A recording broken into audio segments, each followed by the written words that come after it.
La multinationale française Total Énergie visée par une plainte pour complicité de crimes de guerre au Mozambique.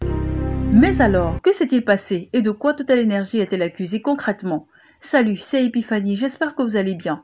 Et c'est donc le sujet à la une de ces actualités du jour. Pour commencer, qui est Total Énergie? Eh bien, vous la connaissez sûrement. Total Énergie est une compagnie multi-énergie mondiale qui produit et fournit du pétrole, du gaz naturel, des biocarburants, des énergies renouvelables et de l'électricité. Fondée en 1924 sous le nom de Compagnie française des pétroles, l'entreprise a élargi ses activités et son nom pour refléter sa transformation vers une stratégie multi-énergie et une ambition de neutralité carbone d'ici 2050. Ses activités principales sont la production et fourniture de pétrole et de biocarburants, production et fourniture également de gaz naturel et de gaz vert, le développement des énergies renouvelables, solaires et éoliens et production d'électricité. L'entreprise emploie plus de 100 000 collaborateurs et est présente dans plus de 130 pays. Et celui qui nous intéresse aujourd'hui, c'est donc le Mozambique. On ne va pas pouvoir aujourd'hui refaire toute l'histoire du pays. Mais pour bien comprendre de quoi on parle, après son indépendance du Portugal le 25 juin 1975, le Mozambique a plongé dans une guerre civile qui s'est déroulée de 1977 à 1992. Ce conflit opposait le parti au pouvoir, le Frelimo, le Front de libération du Mozambique, et le Renamo, la résistance nationale. Et quelles en étaient les causes? La guerre a débuté due au fait que les nationalisations et les réformes mises en place par le Frelimo à l'indépendance ont suscité des résistances et ont envenimé la situation. Conséquence, la guerre a été extrêmement coûteuse en vies humaines, avec environ 1 million de morts. Elle a également détruit une grande partie des infrastructures du pays et a causé d'immenses déplacements de population. La guerre civile a pris fin le 4 octobre 1992 suite à la signature d'un traité de paix à Rome peu après la chute de l'URSS. Depuis, sans rentrer dans les détails, le Mozambique s'est progressivement reconstruit au niveau de ses infrastructures et de son économie. Au début des années 2010, de gigantesques réserves de gaz naturel ont été découvertes au Mozambique, principalement dans le bassin offshore de Rovuma, au large de la province de Cabo Delgado. Estimé à près de 5 000 milliards de mètres cubes, ces découvertes ont classé le Mozambique parmi les pays avec les plus grandes réserves au monde et ont attiré d'importants investissements de multinationales pour leur exploitation sous forme de gaz liquéfié, notamment Total Énergie. Total Énergie est donc un investisseur majeur dans le gaz au Mozambique, à la tête du projet Mozambique LNG en investissement de 20 milliards de dollars. Le projet avait été suspendu en 2021 après une attaque djihadiste, mais Total Énergie a récemment annoncé qu'elle était prête à le reprendre en demandant une compensation pour les surcoûts liés au retard.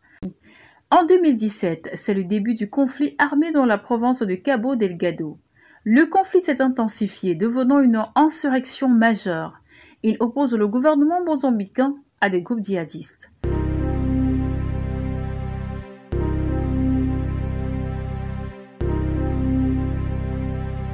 En 2021, le groupe djihadiste Al-Shabaab, affilié à l'organisation État islamique, attaque la ville de Palma, dans le nord du pays. Proche du site d'Afoundi, où un consortium dirigé par le groupe français Total s'apprête à construire des installations de liquéfaction de gaz.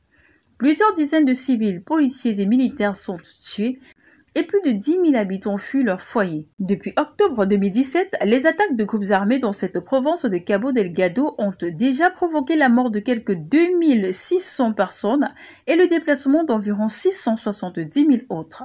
Le 2 avril, Total annonce l'évacuation de l'ensemble de son personnel du site d'Afoundi. Les jours suivants, l'armée reprend le contrôle de Palma. Mais alors, pourquoi Total Énergie est accusée de crimes de guerre dans cette histoire? Eh bien, une plainte a été déposée par l'ONG allemande European Center for Constitutional and Human Rights contre le géant pétrolier français Total Énergie, transmise au parquet national antiterroriste à Paris. L'organisation dénonce la complicité de crimes de guerre, la torture et les disparitions forcées commises au Mozambique dans le cadre du projet gazier Mozambique LNG. Selon l'ONG allemande European Center for Constitutional and Human Rights, Total Énergie aurait apporté un soutien financier et matériel direct à la Joint Task Force, une unité militaire mozambicaine accusée d'avoir détenu, torturé et tué des dizaines de civils entre juin et septembre 2021.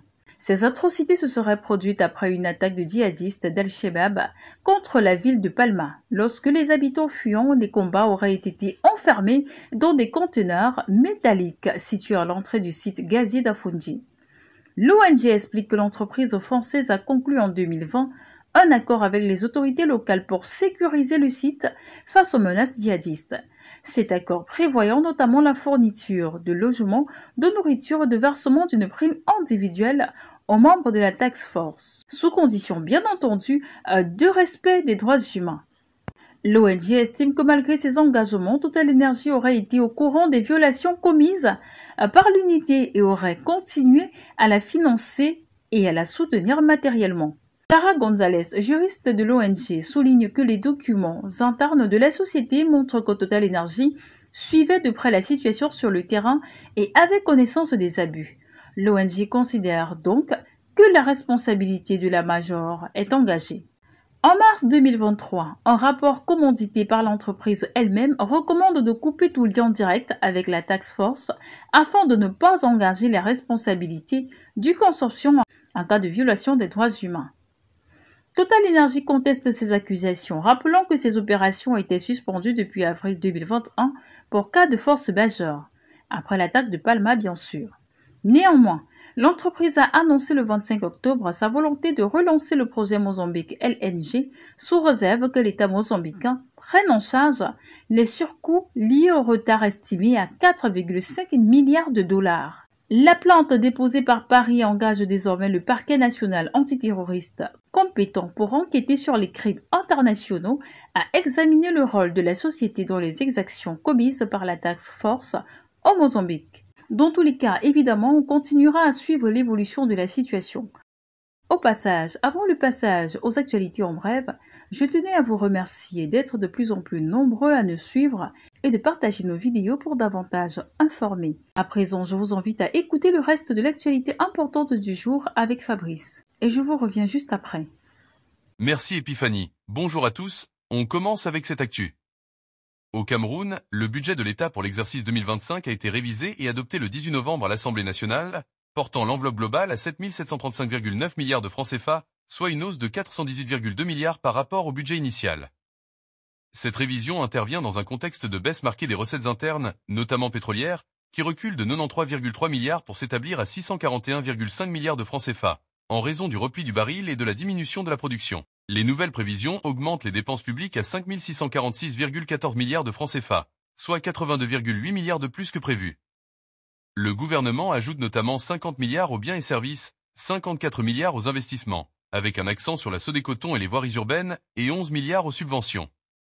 Les dépenses de personnel et les investissements d'extérieur sont, eux, revus à la baisse. Le déficit budgétaire se creuse à 303,9 milliards de francs CFA, tandis que les besoins de financement atteignent 2326,5 milliards, couverts par une combinaison de prêts-projets, appuis budgétaires, titres publics, financement bancaire et un nouvel emprunt extérieur de 330 milliards. Une stratégie qui traduit la volonté de l'État de préserver l'équilibre financier, bien que la dépendance accrue aux ressources d'emprunt reste un enjeu de soutenabilité dans la gestion publique. Deuxième actu. Au début de la semaine, une centaine de ressortissants guinéens ont été refoulés par les autorités mauritaniennes vers la frontière sud.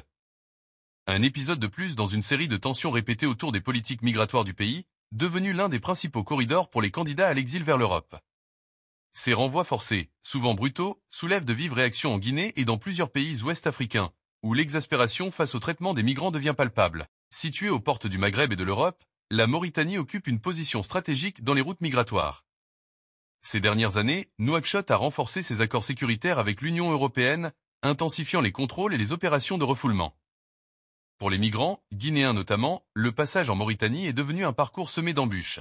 Arrestations arbitraires, vérification d'identité agressive, détention provisoire et expulsion sans procédure claire. Les images et témoignages circulant en ligne décrivent des conditions d'interpellation difficiles, parfois humiliantes. Face à cette répétition d'incidents, un sentiment de colère gagne une partie de l'opinion publique en Afrique de l'Ouest. Pour beaucoup, cette situation traduit une forme d'injustice et de mépris envers des citoyens qui, bien souvent, tentent simplement de rejoindre un proche, chercher du travail ou traverser le pays. Troisième actu. Le président français Emmanuel Macron entame jeudi à l'île Maurice une tournée africaine qui le conduira aussi en Afrique du Sud, au Gabon et en Angola afin d'impulser de nouvelles dynamiques avec le continent. À chaque étape, Emmanuel Macron entend concrétiser une relation renouvelée avec l'Afrique. L'objectif, comme dans chacun de ses déplacements, est d'impulser des dynamiques et de valoriser le renouvellement de notre relation avec l'Afrique, résume l'Élysée, soit une approche moins militaire, plus tournée vers la jeunesse, le travail mémoriel, avec de nouveaux partenariats hors du précaré francophone. Une manière aussi de tourner la page après un échec cuisant au Sahel, d'où l'armée française a été poussée dehors, du Mali au Tchad, à l'heure où le continent est courtisé par d'autres puissances. Quatrième actu.